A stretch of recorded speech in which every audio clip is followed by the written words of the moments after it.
Hello students. आज हम class 11th के चैप्टर 1 सेट की एक्सरसाइज 1.1 का सॉल्यूशन पढ़ेंगे। इसमें फर्स्ट क्वेश्चन है, which of the following are sets, justify your answer. इसमें फर्स्ट पार्ट है आपका, the collection of all the months of a year beginning with the letter जे।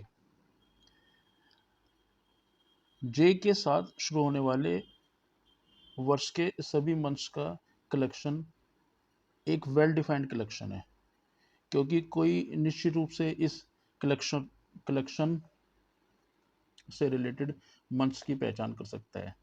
हमें पहले से ही पता है कि इस कलेक्शन में कौन कौन से मंथ इंक्लूड हैं, जैसे जनवरी, जून, जुलाई, ये इस कलेक्शन के मेंबर हैं। तो हम डिसाइड कर सकते हैं कि ये एक वेल डिफाइंड कलेक्शन है, इसलिए ये एक सेट है। Second, the collection of 10 most talented writers of India. Second part है आपका, भारत के 10 सबसे टैलेंटेड राइटर्स का कलेक्शन एक वेल डिफाइंड कलेक्शन नहीं है, क्योंकि राइटर की प्रतिभा को डिसाइड करने के लिए कोई मापदंड एक व्यक्ति से दूसरे व्यक्ति में अलग अलग हो सकता है। कोई किसी राइटर को अच्छा मान सकता है, दूसरा बंदा उस राइटर को अच्छा नहीं भी मान सकता, इसलिए ये एक वेल डिफाइंड कलेक्शन नहीं है। Third part, A team of 11 best cricket batsman of the world. दुनिया के 11 सर्वश्रेष्ठ बल्लेबाज की टीम एक वेल डिफाइंड कलेक्शन नहीं है, क्योंकि एक बैट्समैन की प्रतिभा को निर्धारित करने के लिए जो मापदंड हैं वो अलग अलग व्यक्तियों के लिए अलग अलग हो सकते हैं। सपोज करो हमने एक टीम बनाई और उस टीम में हमने विराट कोहली को इंक्लूड कर लिया, तो अभी भी कुछ लोग ऐसे हैं जो विराट कोहली को टैलेंटेड नहीं मानते हैं, लेकिन कुछ के लिए बहुत बड़ा क्रिकेटर है। तो ये एक वेल डिफाइंड कलेक्शन नहीं है। फोर्थ पार्ट है, the collection of all boys in your class. आपकी क्लास के सभी लड़कों का जो कलेक्शन है वो एक वेल डिफाइंड कलेक्शन है, क्योंकि आप निश्चित रूप से बता सकते हैं कि हमारी क्लास में 40 स्टूडेंट्स हैं, उनके नाम इस तरह से हैं, मतलब किसी का रोहित है, किसी का विशाल है, विराट है, ऋतिक है। तो आप हर आपकी क्लास का हर स्टूडेंट बता सकता है कि हमारी क्लास में 40 स्टूडेंट्स हैं और उनके नाम ये हैं। तो इससे बना एक कलेक्शन एक वेल डिफाइंड कलेक्शन है, so it is a set. Fifth part, the collection of all natural numbers less than 10 less than 100। ये भी एक वेल डिफाइंड कलेक्शन है, क्योंकि हम में से सभी जानते हैं कि 100 से छोटी नेचुरल नंबर्स कौन कौन सी हैं। 1 2 3 4 5 6 अप टू 99 तक सभी को पता है, इसलिए एक वेल डिफाइंड कलेक्शन है। अब ये अगर वेल डिफाइंड कलेक्शन है तो निश्चित रूप से ये एक सेट है।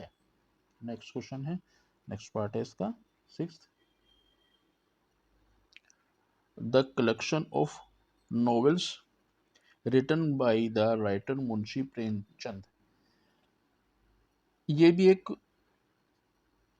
वेल डिफाइंड कलेक्शन है, क्योंकि मुंशी प्रेमचंद ने जितने भी नॉवेल्स लिखे हैं उन सब का नाम हमें पता है कि उन्होंने कितने नॉवेल्स लिखे हैं।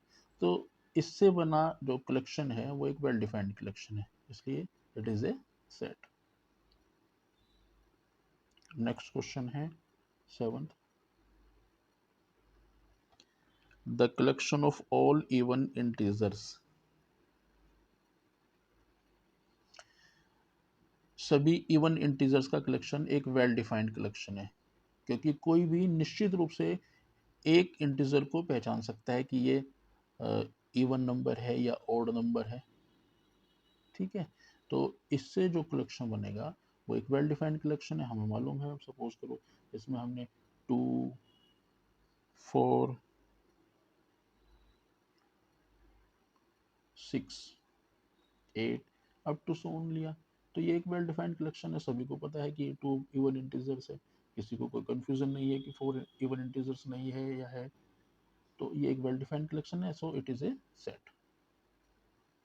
नेक्स्ट पार्ट है इसका 8th पार्ट।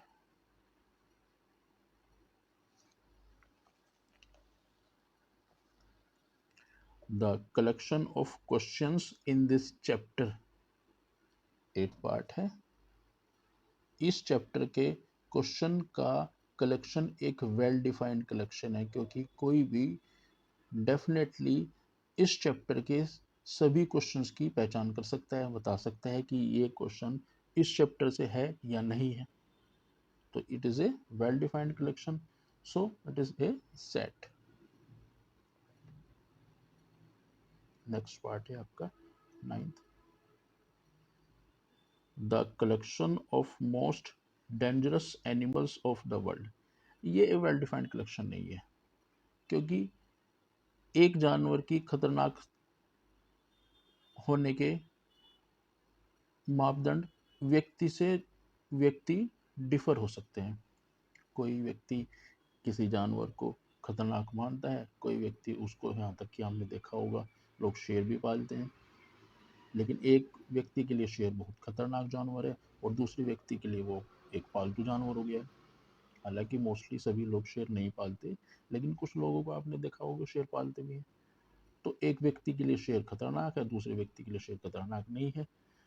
तो किसी एनिमल के डेंजरस होने का मापदंड मैन टू मैन डिफर करता है, सभी उस पर एक मत नहीं होते, इसलिए it is not a set.